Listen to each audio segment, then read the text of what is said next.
Assalamualaikum warahmatullahi wabarakatuh. Saya Muhammad Afiq Arsyad Zulkifli. Saya Umi Natasha Umairah binti Nazarudin. Saya Perikatan Organisasi binti Badrusa.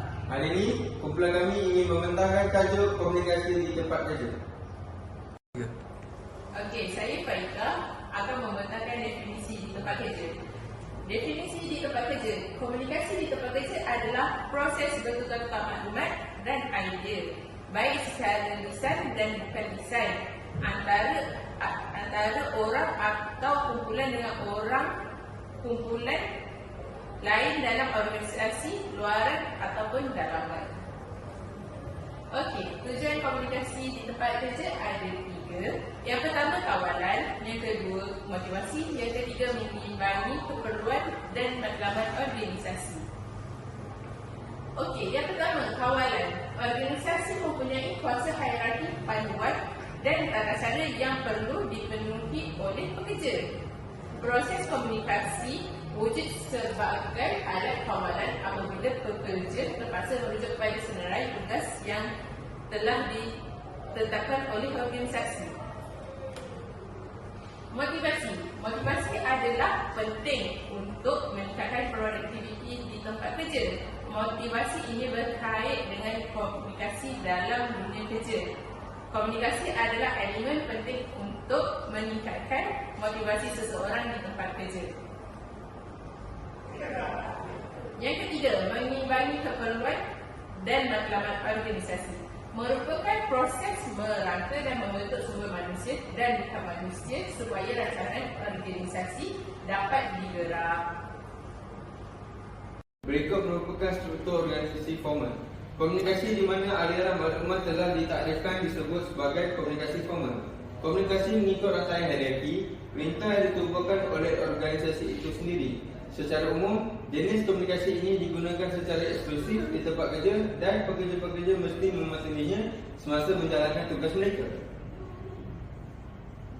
Berikut adalah contoh komunikasi formal. Yang pertama, komunikasi ke bawah. Yang kedua, komunikasi ke atas. Yang ketiga, komunikasi mendata. Dan yang terakhir, komunikasi silang. Komunikasi ke bawah ialah penyampaian maklumat daripada pihak atasan kepada orang bawahan mengikut struktur organisasi.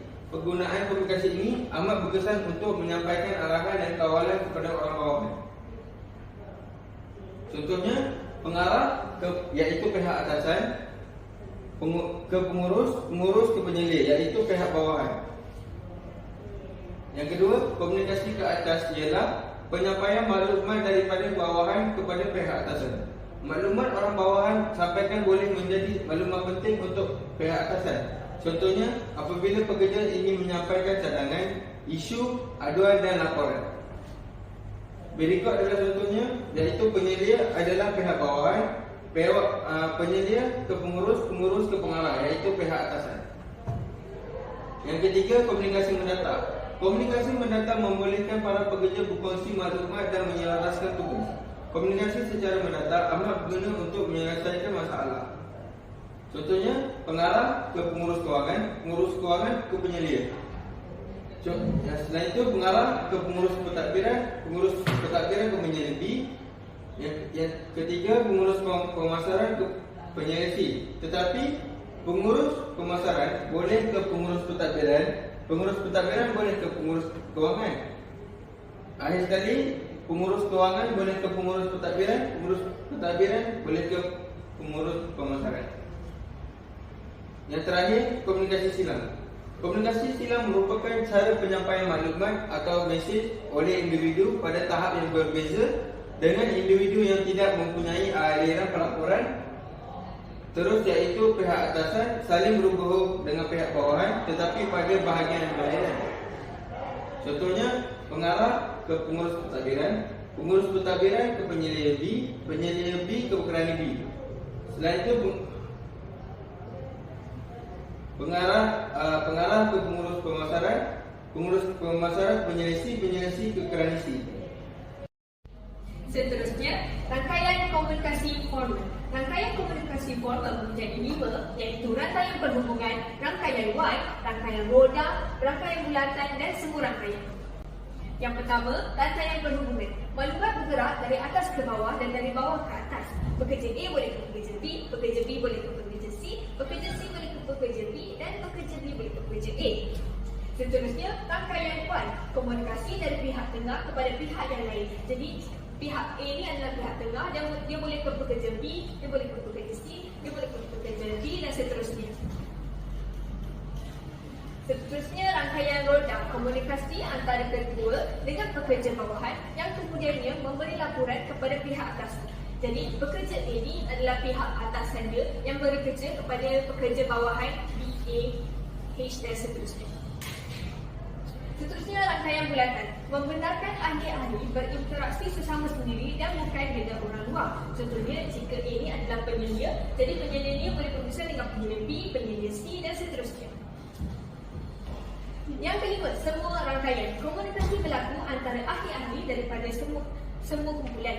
Jadi dia boleh berinteraksi dalam ahli dia dalam kumpulan dia sesama sendiri. Jadi pekerja A boleh berinteraksi dengan pekerja E, pekerja D boleh berinteraksi dengan pekerja A dan seterusnya.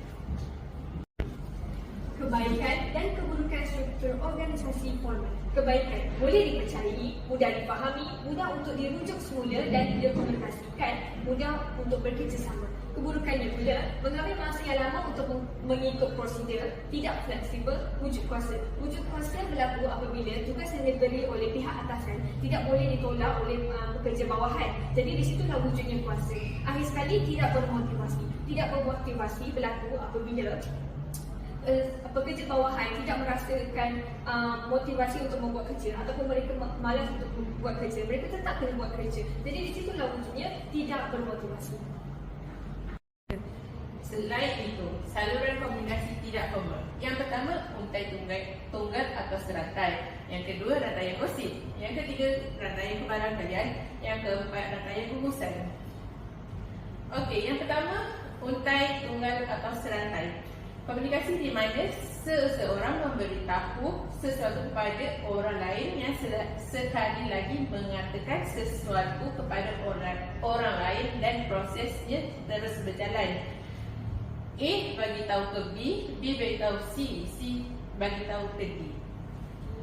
Rantaian gosip. Komunikasi bermula apabila seseorang memberitahu sesuatu kepada sekumpulan orang dan kemudian mereka menyampaikan maklumat kepada lebih ramai orang dan dengan cara ini maklumat itu disampaikan kepada semua orang.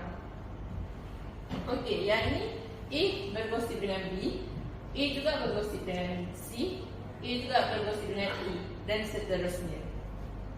Seterusnya, rantaian kebarangkalian. Komunikasi berlaku apabila seseorang secara rawak memilih beberapa orang untuk menyampaikan maklumat yang kurang menarik tetapi tidak penting. Ianya berlaku secara rawak apabila A beri maklumat kepada B, E dan E boleh beri kepada siapa sahaja, F dan F boleh beri kepada D, D boleh beri kepada sesiapa sahaja. Seterusnya, rantaian gugusan. Penghantar memilih sesetengah kumpulan penerima untuk berkomunikasi. Kemudian penerima akan menyebarkan maklumat kepada orang lain secara berkelompok. Jadi A akan beri kepada kelompok B, C dan D, D akan beri maklumat kepada kelompoknya, C akan memberi maklumat kepada kelompoknya dan D juga akan memberi maklumat kepada kelompoknya. Seterusnya adalah kebaikan dan keburukan struktur organisasi tidak formal. Kebaikannya ialah yang pertama, proses penyampaian maklumat cepat. Yang kedua, maklum balas boleh diperoleh dengan cepat. Yang ketiga, boleh memberikan pendapat dengan bebas.